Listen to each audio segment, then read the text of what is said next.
so we will need a motion to set the agenda. Motion to set the agenda. All those in favor? Aye. First item is approval of an ordinance to close a portion of Glenway Street for the annual Christmas Village. Thank you, Mayor, members of council. For you is an ordinance to close a portion of Glenway Street for the downtown Belmont Development Association's Christmas Village on Saturday, December 2nd, from 11 a.m. to 9:30 p.m. And there is a map associated with that street closing inside the packet. Motion to approve is presented. I'll second. All those in favor? Aye. All right. Next is a public hearing for proposed system development phase. So entertain a motion to go into public hearing. Motion to go into public hearing. Second. All those in favor? Aye. We are now in public hearing. Is there a presentation?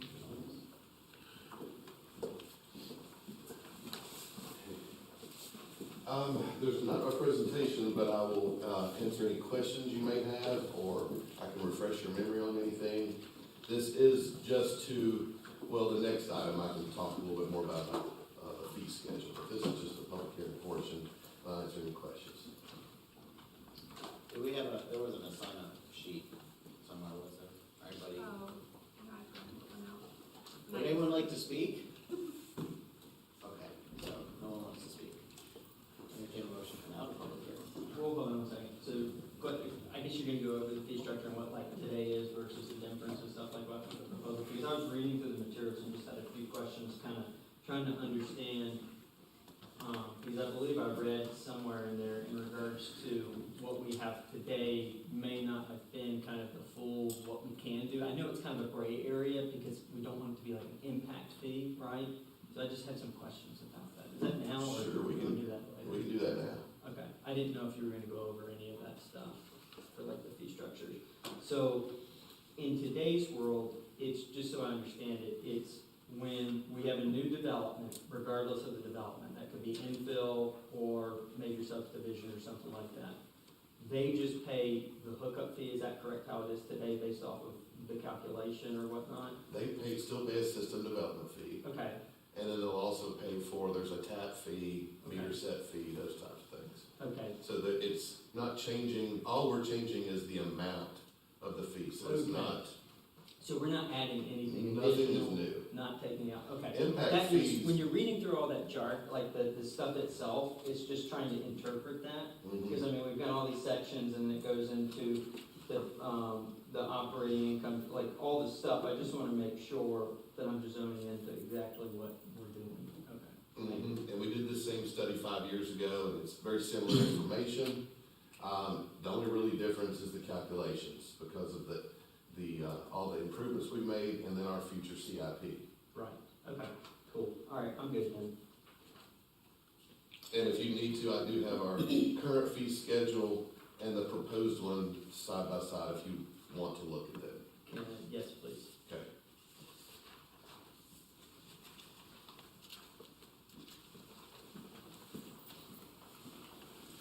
This is the proposed one. You're welcome. Here's the existing. So you can see how that changes, but the only thing that should have changed here is these numbers.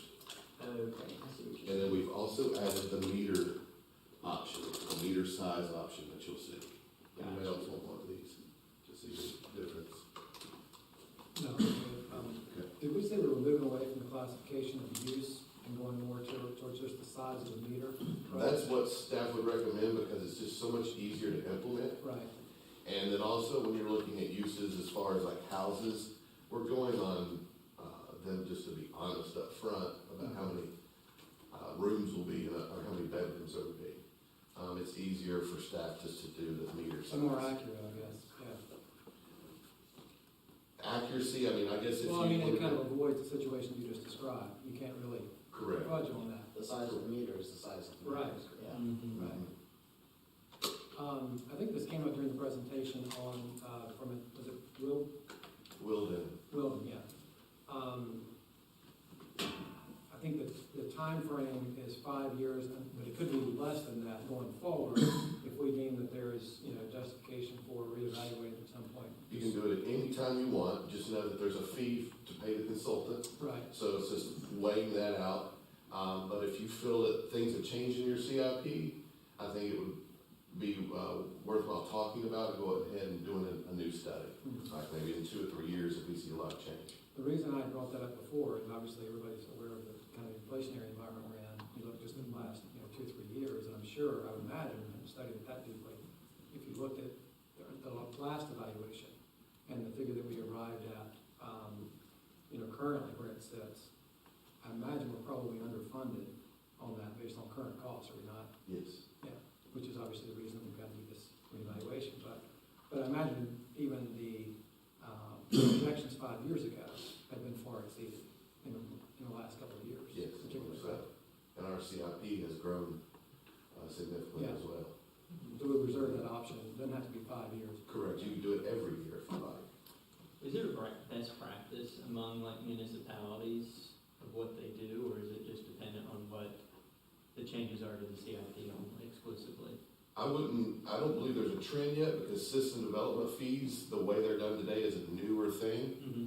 The last one was the very first time that the state provided guidelines on how you had to implement and come up with a system development fee. Mm-hmm. Before, it was literally pulling the number out of the sky. Right. And that's when you saw places start charging exorbitant amounts. And then the home builders called, check on that. And then you saw legislation. So, we could look into that and see. I think the engineers would probably be able to tell us their clients how often they're having it done. But 5 years ago was the first time it had to be implemented, so this is the second cycle. Yeah, and I understand that. I didn't know if it would just be put in like a set cycle itself that we establish and vote on, and then budget that so that we can plan ahead for the consultants and things like that, as opposed to ad hoc where it's popping up and we're saying, hey, we need to do this. To Right. Jason's point, let's just say, every 3 years, whatever it is. I don't know what it is. Whatever the best practice is, we should probably implement that. What's the cost of the study, roughly? 28,000. Yeah. Oh, yeah, well, that's. Or was it more? Jared, do you remember this one? How much this one was? Do you know? Do you know? I can look it up real quick. You might be able to look at it. I thought I saw a figure, 28. Yeah, because you want to probably do it if you have changes in the actual CIP, but also the cost environment, Mm-hmm. like we've seen in the last 2 years. Yeah. Yeah, it may depend on the circumstances, whether you choose to do that or not. But you could plan on it every 3 years and evaluate it. Choose to, well, we can wait a year, let's go forward. And the state determines like the methodology and the calculation for the fee, right? That's not left up to the consulting firm, or, there's no gray area there, right? It's pretty black and white, right?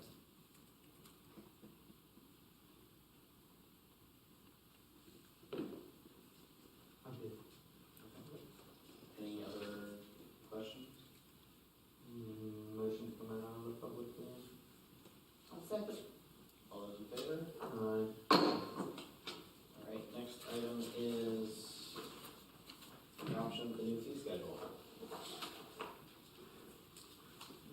So all this is doing is replacing, changing the numbers in your existing fee schedule to these current numbers that were in the report. And we're adding the option of the meter size. Mm-hmm.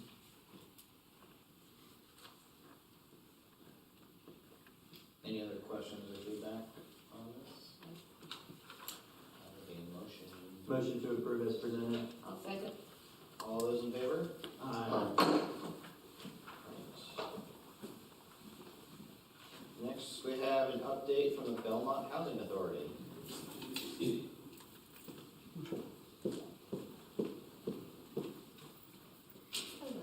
Hello. Excuse me for using my phone. I was out of town this weekend, actually came back in this afternoon to make sure that I made this meeting, and I just left everything, so. It's okay, I think most of the council is also out of town this afternoon, so. I'm Erica Bobo, the Executive Director for Belmont Housing Authority. I'm just going to give you guys a little bit of background, about the Housing Authority and, before I get into what we plan on doing. For those of you that don't know, a lot of we are a federal entity, but we are not. We are a public entity that is federally funded to provide housing for those in need.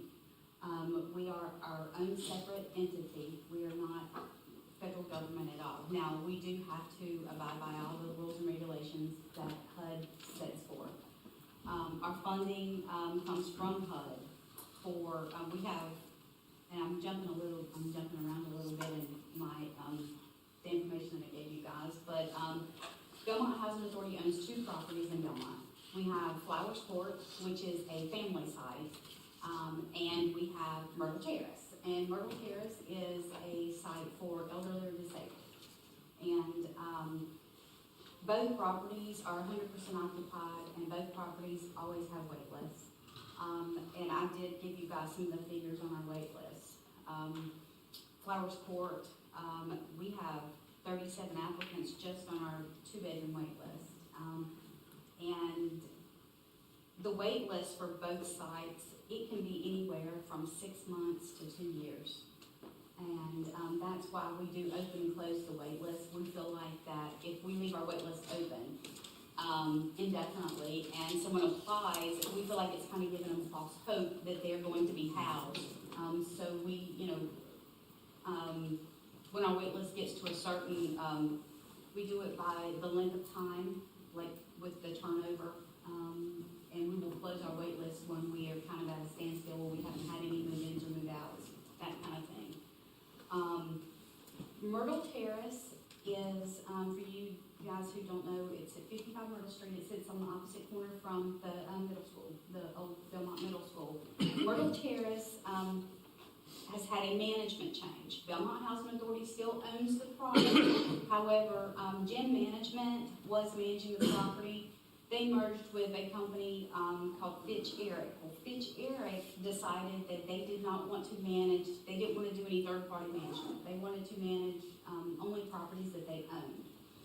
And because Myrtle Terrace is funded through USDA, and USDA required that we have an outside management company manage the property. So the management of Myrtle Terrace has changed, but the property owner has not. We still own that property. Partnership Property Management is now managing it. This just went into effect October 1st. So we're still kind of getting our feet wet with them. We, so far, everything's good. There was no change in personnel with the management change. I don't know if any of you have ever been over there, but Miss Julia, who's the property manager there, is absolutely awesome. And she has a great maintenance staff. At Flowers Court, we did just finish our under-slab sewer project. We received a federal grant for $2.1 million, and we were able to get all of that done. It was an adventure, I guess, to say the least. Digging up and having to move people out of their apartments, to get things done and then move them back. And but we are finished with that. And now that we're finished, my next big project is window replacement. The windows at the Housing Authority were put in the 80s. They leak air. They're single pane windows.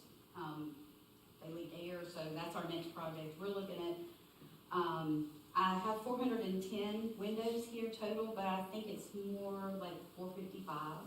And we're looking at about $450,000 to replace the windows for all of our residents at Flowers Court. And it's going to take us 3 years of capital funds to do that. The next, one of the other things I would like to mention is that, and I believe I reported this to City Council when I was here in November, we are in November, when I was here in the summer. One of my goals has always been to try to increase the housing stock for the Housing Authority. However, the Fair Cloth Amendment prohibits housing authorities, the Fair Cloth Amendment prohibits HUD from funding the construction or the operation of new public housing with capital fund or operating funds. Once the Fair Cloth Amendment went into act, whatever number of public housing units you had, it had to stay that way. It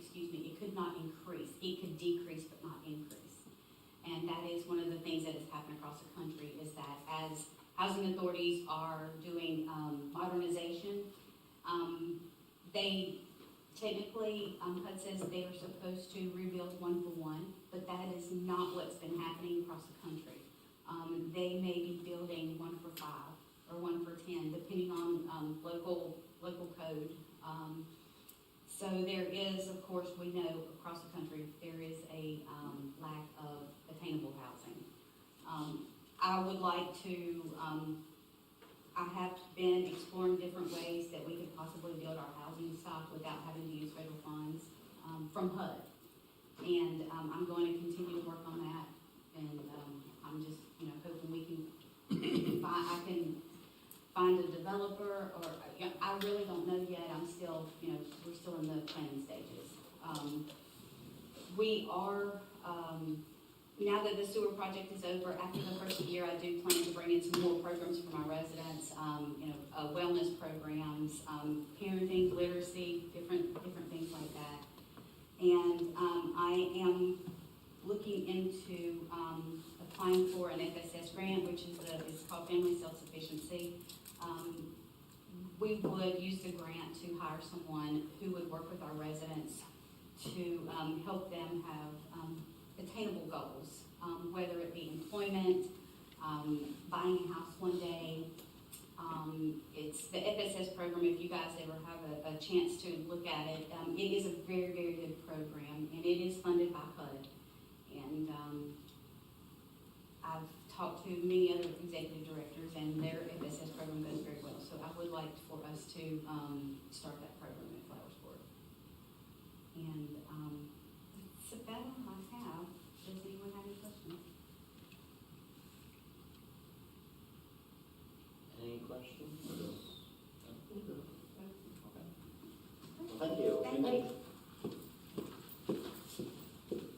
All right. Next item on the agenda is consider reimbursement of Graystone Estates street lighting.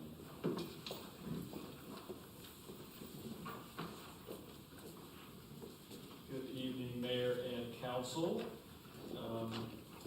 You may recall, a couple months ago, we had for consideration a lighting agreement with Graystone Estates, which is, I don't know where it's at, it's located directly across from Belmont down South Point Road. It's an older community built in the late 90s. I say older, I guess that's relative to what our new development is, but with that being said, we've looked for some agreements to be in place for lighting. We have found none. That's why we had brought it forward in the first place, was to bring it across your table so you could approve a street lighting agreement for the future. Well, one of the representatives of the community kind of took issue with the agreement, didn't like it, and then also wanted to make sure that before moving forward with an agreement, they wanted the city council to consider whether or not to pay past due, in quotes, invoices from the past 5 years. So I kind of wrote in my memo a little bit of history about what we found, went back to the drawing board, looked at the data. And what we found is that we have in the past made payments to this HOA. The last time we made a payment was in the final quarter of 2017, if you could remember back that far. A lot's changed since then. I also found each year what the rate for a pole that we would reimburse was, just so we had that in our back pocket for record.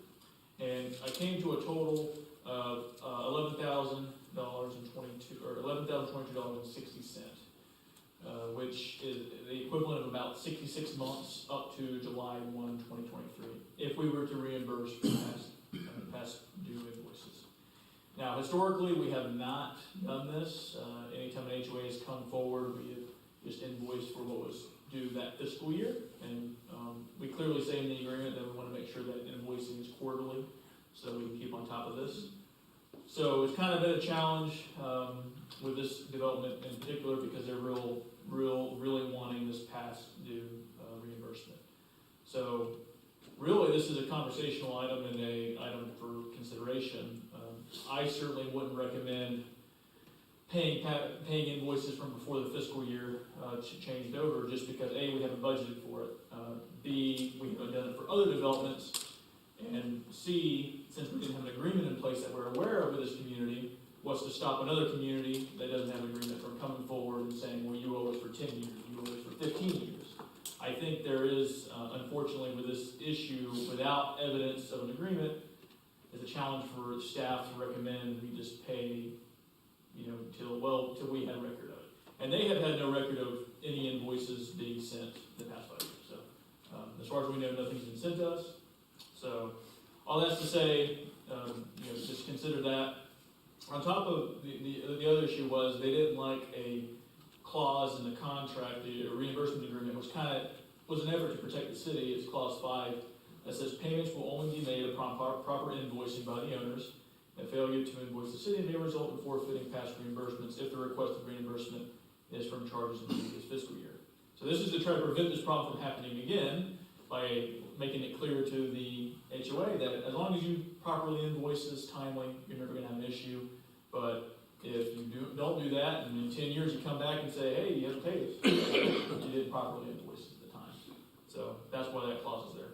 But with that, any questions, comments, and discussion points? I'm here to answer questions to the best of my ability. So what do we know? I know it was a while back. What do we know about the 2017 payment that was made? Was that for reimbursement for this place? Do we know why we paid it? If we don't have I can't speak to why. That's before I was even employed with the city, so I have no idea why we paid it. And I don't have any evidence of like invoicing or an email or anything. I think a lot of these may have been just sent directly to finance, but I don't know. It does clearly say on that, it's in our purchase order software, which I think is historical data, if I'm not mistaken.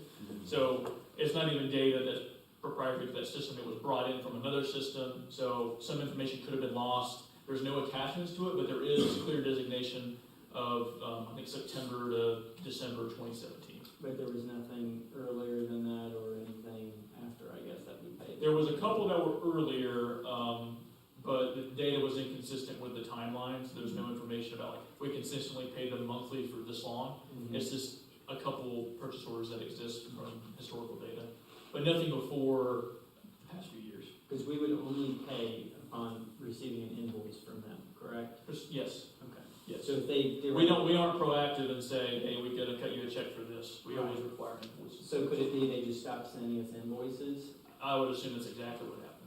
And of course, the representative have blamed, the HOA board that existed beforehand, and perhaps it is their fault. I don't know whose fault it is, but now they've got a new board who's trying to come and collect what they think they're owed.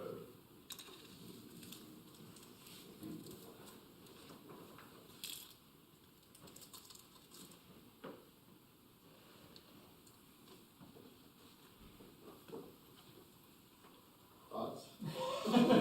I know it's a complicated issue, but again, I'll just reiterate that historically we have not paid invoices. The thing I get hung up, and I look at it just from like a private entity and looking at it from an audit perspective. Now I get it, we can pass a budget amendment and pay it and it's done, but we don't have a signed agreement.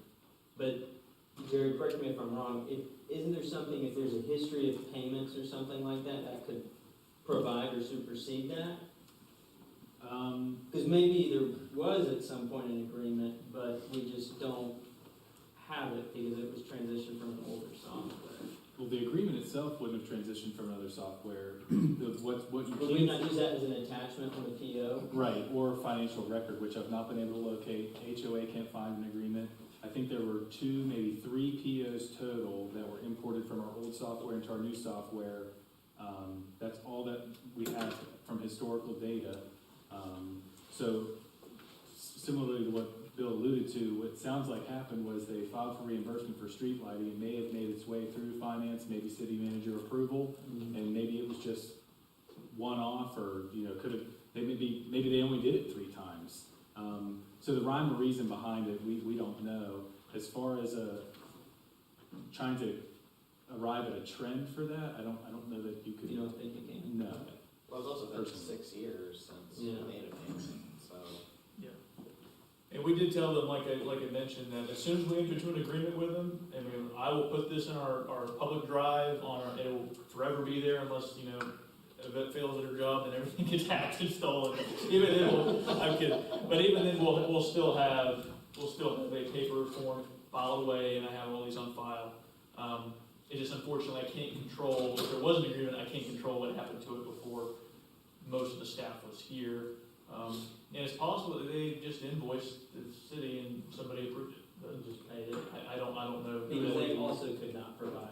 You said they. No, they were unable to provide. We asked them, that was one of the first questions, like, hey, do you have an agreement? I don't.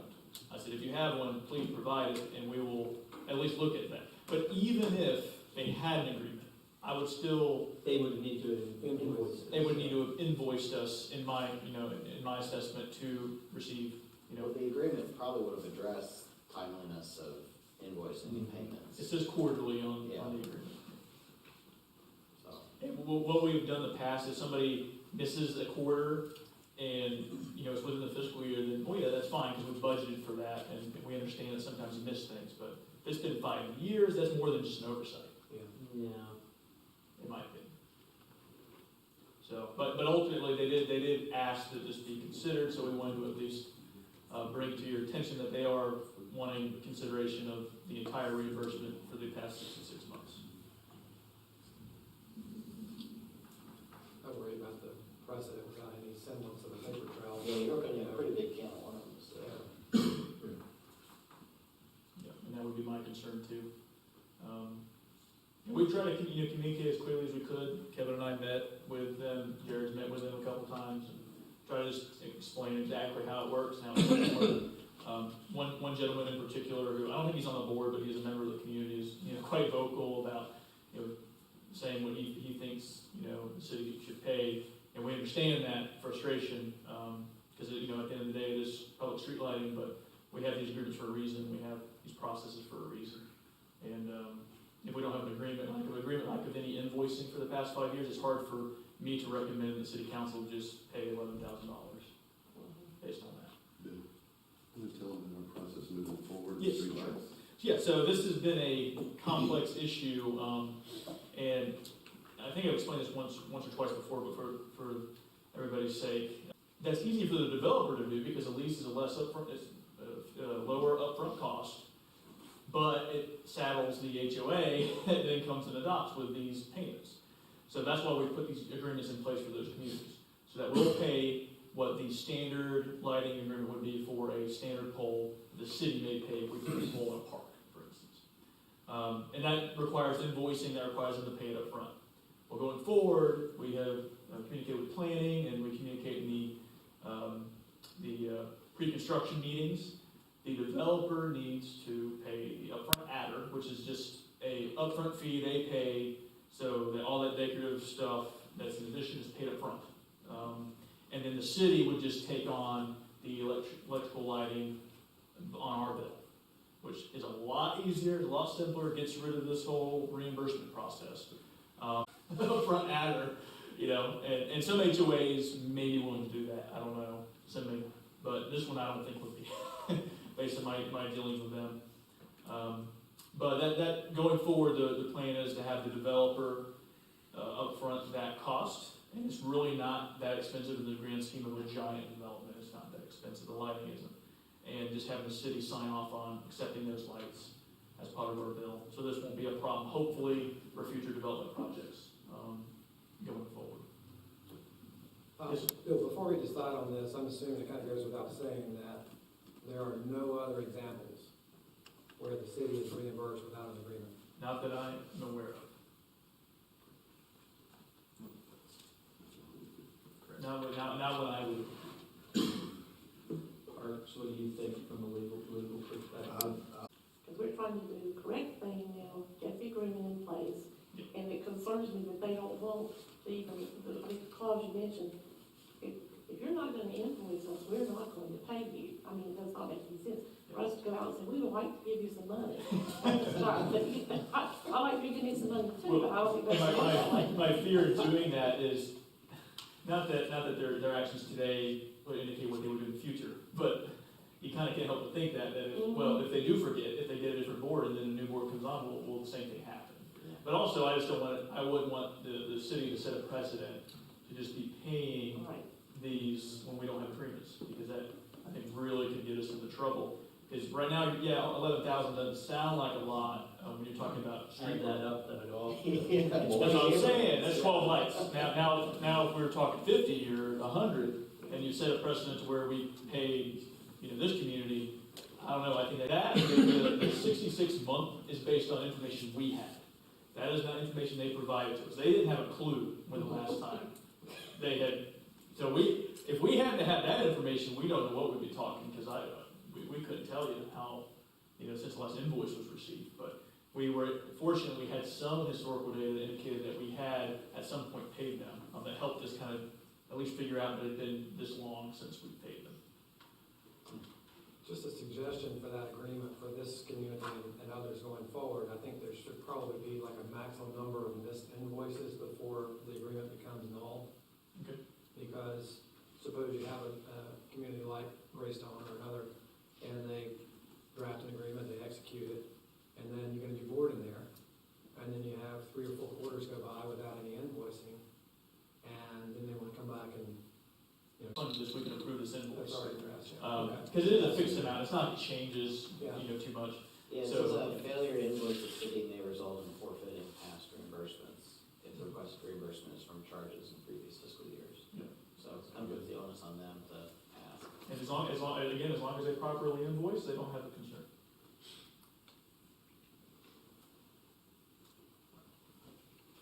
So I have nothing So, further. even if there was an agreement, based off that contract language, we'd probably be discussing the same thing about not paying it. right? Yeah, because if they didn't They invoice us. forfeited it. Yeah, even if you were to extend the terms of this agreement back, you still have the same problem. Yeah. They never invoiced us. So it's not even with the absence of the agreement itself, they make an invoice. Yeah.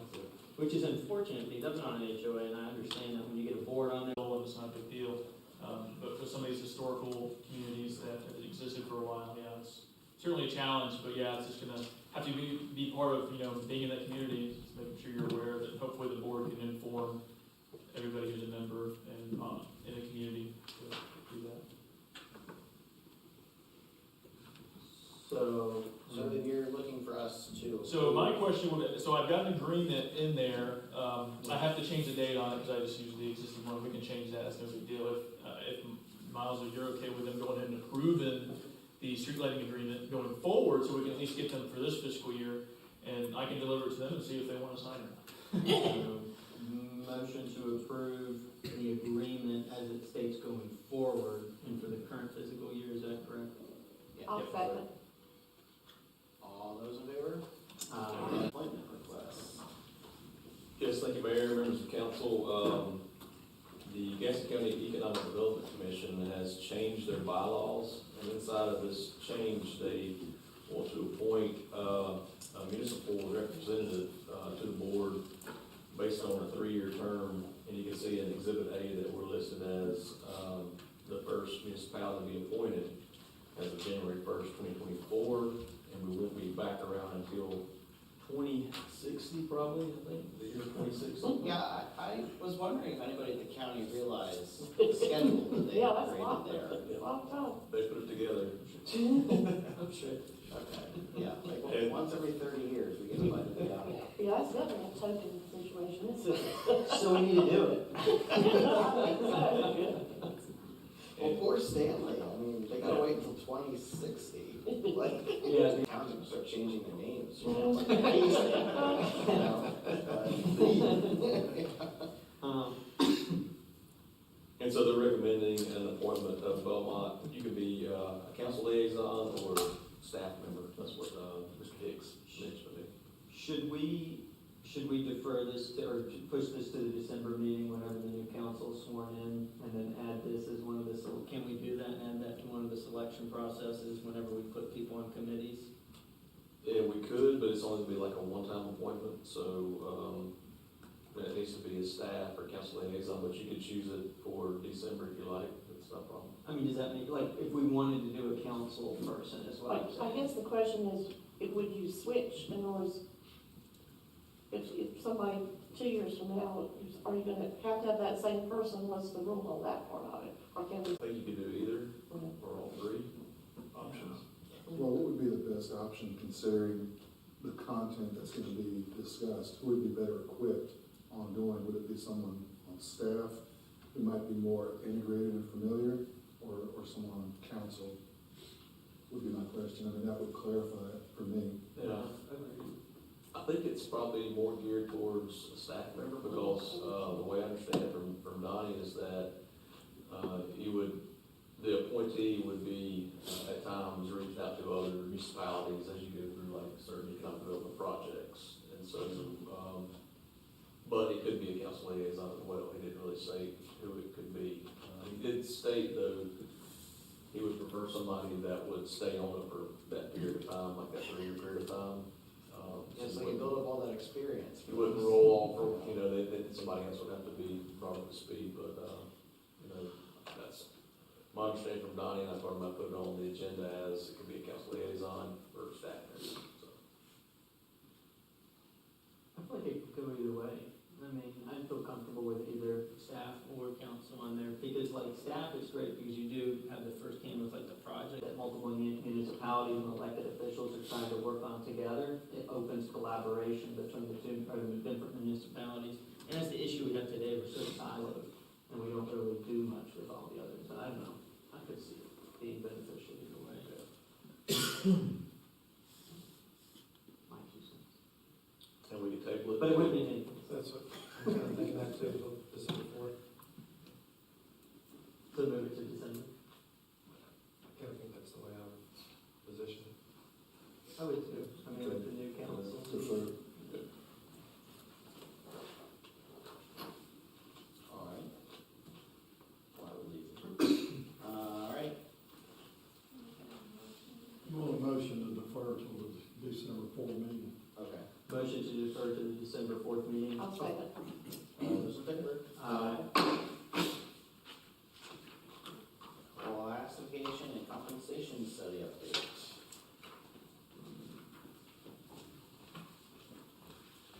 And I believe this is the first time Hannah has actually presented and, been in front of council. So Hannah is our, human resources director, been employed for a couple months now, so, It's nice to be here, and I appreciate you guys for listening to this presentation. There we go. Okay, so the city has, well, we are currently underway with the classification and compensation study. We have secured the consulting firm, the MAPS Group, to undertake this project. They come recommended from the North Carolina League of Municipalities, and they have a wealth of experience undertaking projects with municipalities across the state, with compensation, personnel policy, and the like. So this overall project, the objective of the study is to make sure that the city's pay plan is competitive in the market. The classification piece of this study will evaluate all existing city positions and job duties and make sure that position titles are accurate and job descriptions are appropriately reflecting the duties and expectations of each position. The pay plan will be evaluated to maintain a competitive system of salaries and wages. And exempt and non-exempt status positions will be evaluated, and the study will also evaluate for any existing compression issues. So the process is expected to take approximately 4 months. We have already begun this process. We started in October. The compensation study committee has been comprised of all of the city department heads so that we can get departmental buy-in as the process unfolds. Meetings with management have taken place and labor market discussions have been completed. Employee orientations are going to be taking place soon, probably within the next week or so. The MAPS group will be on site to discuss with employees the purpose and the process of this study, and to bring communication and transparency to employees surrounding the expectations of how a classification and compensation study works, to kind of bear down any questions that might pop up throughout the process for staff.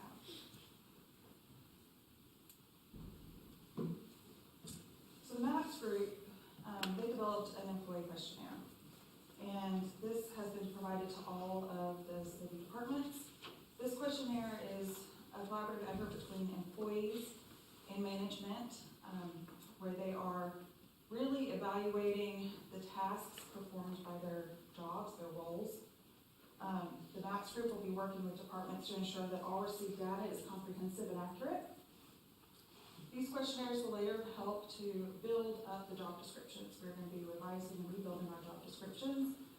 They're going to be used to make sure that our titles are accurately reflecting the duties that every city position is performing. And the MAPS group will be developing up-to-date current job descriptions for each city position.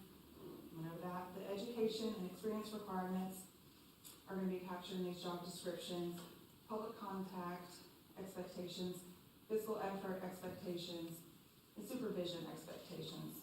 These are just the customary things that are captured in the job descriptions. The MAPS group will create a competitive pay plan utilizing data collected from the public sector organizations. Classes of positions will then be properly placed within that pay plan. We're going to be upgrading our pay rates. The MAPS group will create a competitive pay plan. Once this has been completed, data will be compiled into an employee allocation list. So this list is going to show every city employee what their current classification is, their current salary grade, as well as the recommended classification, the proposed grade, and the proposed salaries. And then they will provide up to 3 options for city council and present at the end.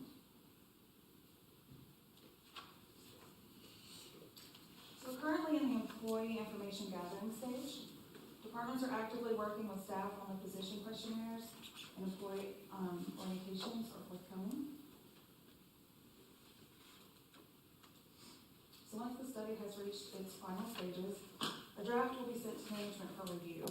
The MAPS group will work with management prior to finalizing the study. And after the review, the MAPS group will make a presentation to council. In addition to this study, and also as part of the consulting contract, the MAPS group is going to be reviewing and revising our personnel policy. It's in need of an uplift. I'm not quite sure when the last time a full review of the policy in its entirety has been undertaken, but they are doing that, and we are actively working on them with that in conjunction with this at the same time. But the results of the review or the personnel policy are going to come after the salary study has been completed. We might sprinkle in some adjustments prior to that have budgetary Yep, there we go. So that those you might see those beforehand, before the final revision is brought forward. Any questions? I have a question, just because, some of you will recall back, I don't know how long ago it was, probably 2 years ago, we looked at Jamie's situation and wanted to change that job description, but because of state statute that you have to have a city clerk, we could not. Bringing in employees and management, they're breaking down their job duties, making sure their title accurately reflects the position they're holding, so that they're accurately being represented in the salary study and comparable to what they're studying against. But that's what's going to build the new job descriptions. We're basically creating them from the bottom up. But hers can't from the legal standpoint, hers cannot be other than what a clerk would be. And that's not what she's been doing. And as I said, that was our concern. So how do you deal with that particular kind of situation then? That's something we can explore with consultants. Okay. I can take that to them and bring it back. Thank you. What is compression? Oh, good question. So, compression takes into consideration years of service, types of duties, how often your pay grades are moved.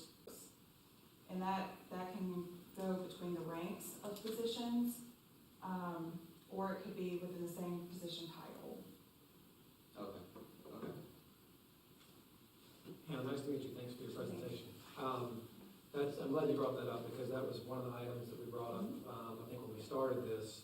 I'd actually heard from some of our staff that compression, as you call it, accurately describes what they were kind of communicating to me, which was, particularly during COVID, there were certain departments that, maybe they were having trouble attracting talent, attracting applicants for certain jobs, and so the pay was increased fairly significantly, maybe more so than in normal times. And over time, what that has resulted in their words, I don't have any data to support or deny this yet, but that the pay increases or the rate of pay increases for tenured staff, and particularly those that have, specific credentials or accreditations, their rate of pay increases has not kept up with the rate of pay increases for those new hires. And again, some of that could be attributed to COVID or other factors, but I'm glad to see that that's gonna get some attention in this study.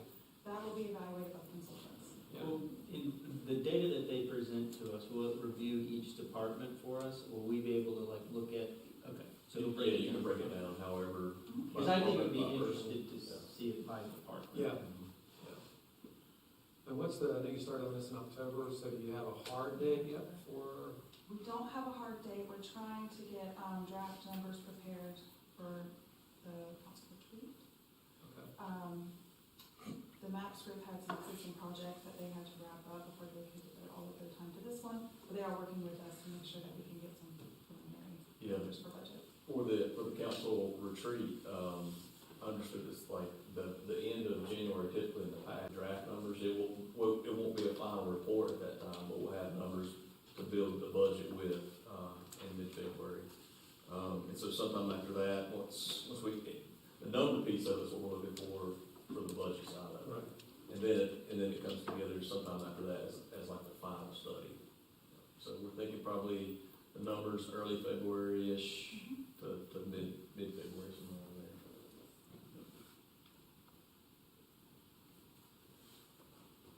Any other questions? Thank you. Thank you.